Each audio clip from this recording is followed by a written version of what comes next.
मेरे YouTube channel एस्ट्रोनेश पर आपका स्वागत है। नमस्कार, मैं हूं नरेश कुमार। सबसे पहले उन दर्शकों का धन्यवाद जिन्होंने पेज को सब्सक्राइब किया है, पेज के वीडियोस को शेयर कर रहे हैं, लाइक कर रहे हैं और कमेंट बॉक्स में हमें अपनी राय भी लगातार दे रहे हैं। तो दोस्तों, सबसे पहले तो मिथुन राशि के जितने भी दर्शक हैं उनको नए साल की हार्दिक शुभकामनाएं। भगवान से प्रार्थना है कि आपका नया साल जो है वो बहुत अच्छा जाए, आप सोशली तरक्की करें, आपका रिलेशनशिप अच्छा रहे, आपकी कारोबार, आपका इनकम, आपकी हेल्थ अच्छी रहे और आप जो है खूब जो है वो बड़े फूलें 2024 में। तो शुरुआत चूंकि जनवरी महीने के राशिफल की हो रही है, तो मिथुन राशि का ये जो है वो चार्ट है। 1 जनवरी की ये स्थिति है आपके चार्ट के मुताबिक। ये गोचर की स्थिति है, तो सबसे पहले गोचर ही बताएंगे कि गोचर किस तरीके का रहेगा। तो चंद्रमा का गोचर तीसरे भाव में, यानी कि 1 जनवरी के दिन आपका चंद्रमा भाग्य स्थान को एक्टिव कर रहा है। ये अच्छी स्थिति है, यानी कि शुरुआत साल की अच्छी होने जा रही है। केतु आपकी कुंडली में चौथे भाव में है, ये गोचर अच्छा नहीं होता, ये यहीं पर रहेंगे पूरा साल अभी। बुध छठे भाव में शुभ गोचर में है, शुक्र का छठे का गोचर अच्छा नहीं होता। सूर्य मंगल सप्तम में है, ये सप्तम और सूर्य और मंगल का सप्तम का गोचर अच्छा नहीं माना जाता। शनि 9वें भाव में है, ये भी गोचर अच्छा नहीं। राहु अच्छे गोचर में है और गुरु अच्छे गोचर में है। 1 2 3, ये 3 और 4, ये 4 प्लैनेट आपकी कुंडली में अच्छे गोचर में से 9 में से।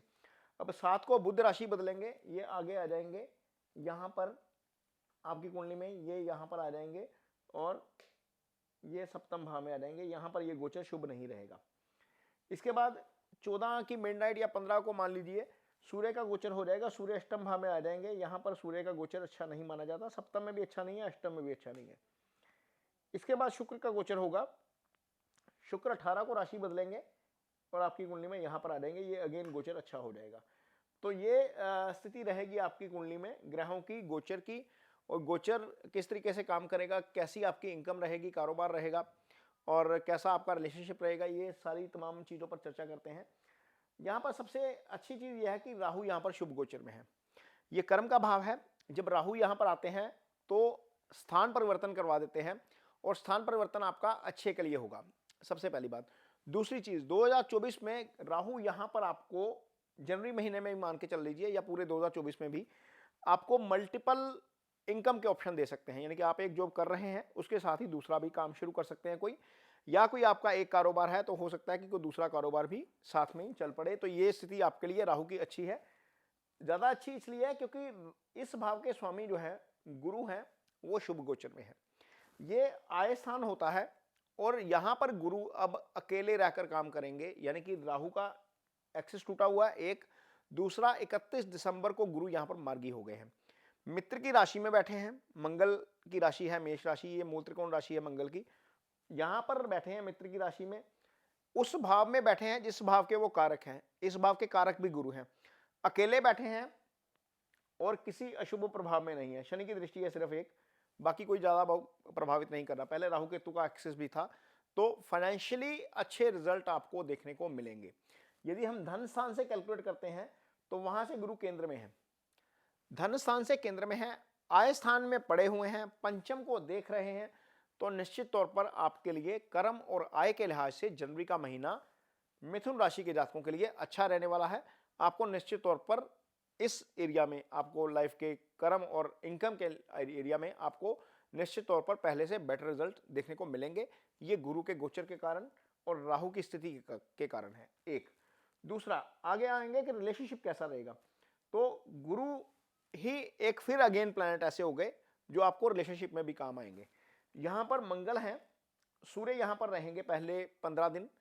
तो ये सप्तम भाव है, जो ये हम शादीशुदा कपल्स की बात कर रहे हैं जिनकी शादी हो चुकी है, क्योंकि सप्तम भाव से हम शादी का विचार करते हैं। तो यहाँ पर 2 पाप ग्रहों का प्रभाव था।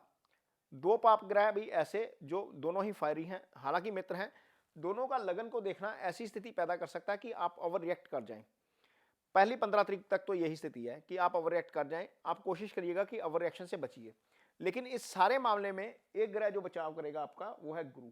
गुरु यहां पर दृष्टि दे रहे हैं, तमाम कन्फ्लिक्ट के बावजूद चीजें नॉर्मल होंगी और जल्दी ही सामान्य हो जाएंगी। इसके बाद क्या होगा, बुध यहां पर आ जाएंगे। हालांकि बुध पाप ग्रह के साथ आकर पापी हो जाते हैं, लेकिन शुक्र जो है, जो 18 को आएंगे यहां पर, शुक्र इसी भाव के कारक भी हैं। सप्तम भाव के कारक ग्रह शुक्र होते हैं। ये गुरु का भाव है, गुरु दृष्टि दे रहे हैं इस भाव को, नौवीं यहाँ पर पूर्ण रूप से देख रहे हैं, तो यहाँ पर स्थिति बिगड़ने नहीं देंगे, अपने घर को खराब नहीं होने देंगे। लेकिन शुक्र वहां पर आकर थोड़ा सा ज्यादा बेटर काम कर जाएंगे, क्योंकि शुक्र रोमांस के भी कारक है, शुक्र जो है वो रिलेशनशिप के भी कारक हैं, शुक्र सप्तम के भी कारक हैं। तो निश्चित तौर पर जो महीने के पहले हाफ में जहां पर समस्या लग रही है वो दूसरे हाफ में जाती हुई नजर आएगी और आपका तालमेल बेटर रहेगा। इसके अलावा क्योंकि गुरु पंचम को एक्टिवेट कर रहे हैं, शुक्र यहां पर आकर लगन को देख रहे हैं, तो निश्चित तौर पर ऐसी स्थिति आएगी कि आप अपने पार्टनर के साथ जो है वो अच्छा समय बिताएं। और अच्छा समय मीन यदि आपकी शादी नहीं हुई है, जो एंगेजमेंट में है, मैं उनकी बात कर रहा हूं। अच्छा समय भी कब आएगा? चंद्रमा पहली तारीख को वहां पर है, 54 आवर्स बाद यहां आते हैं, उसके 54 आवर्स बाद यहां, यानी कि आप जनवरी का फर्स्ट वीक मान के चलिए 6-7 के आसपास, जब चंद्रमा वहां पर आकर उस भाव को एक्टिव कर देंगे, तो उस दौरान हो सकता है कि आप अपने पार्टनर के साथ मूवी देखने जा सकते हैं, घूमने जा सकते हैं, खाने का, डिनर का, लंच का प्रोग्राम बन सकता है। ये स्थिति हो सकती है जनवरी के पहले हफ्ते में ही जाकर, क्योंकि चंद्रमा उस भाव को एक्टिव कर देंगे।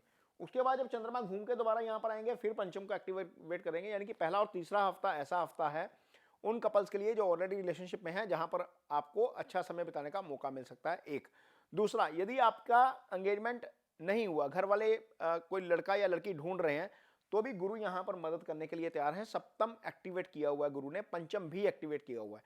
तो पंचम एक्टिवेट का मतलब होता है कि आपका रिलेशनशिप हो जाएगा किसी ना किसी के साथ, कोई आपकी लाइफ में आ जाएगा। सप्तम एक्टिवेट होने का मतलब होता है कि लाइफ में कोई आया तो उसके साथ मैरिज भी हो जाएगी। तो ये स्थिति बनती है मिथुन राशि के जातकों के लिए रिलेशनशिप के फ्रंट के ऊपर। आगे बात करेंगे कि आपकी हेल्थ कैसी रहेगी।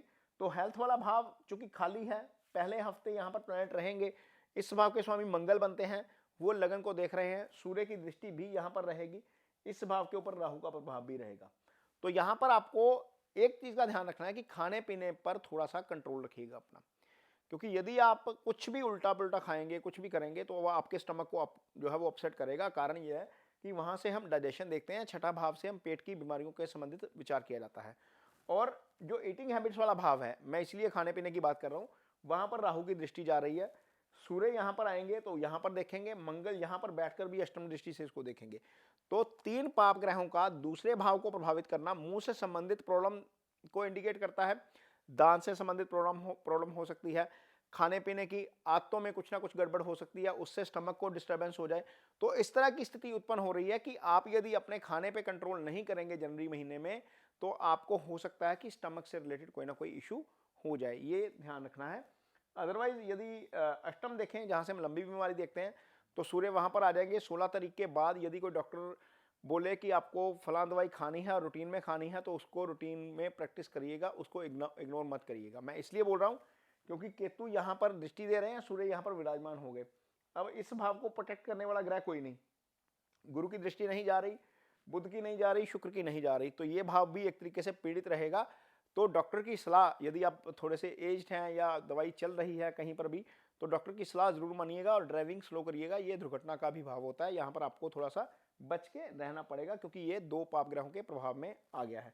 आगे बात करेंगे स्टूडेंट्स के लिए कैसा रहेगा। तो स्टूडेंट्स के लिए समय काफी अच्छा है, क्योंकि बुध 7 जनवरी के बाद सीधा राशि को देखना शुरू करेंगे। बुध की भी राशि है, एकेडमिक एजुकेशन के कारक भी बुध हैं, गुरु पंचम को देख रहे हैं, पंचम हायर एजुकेशन का भाव है।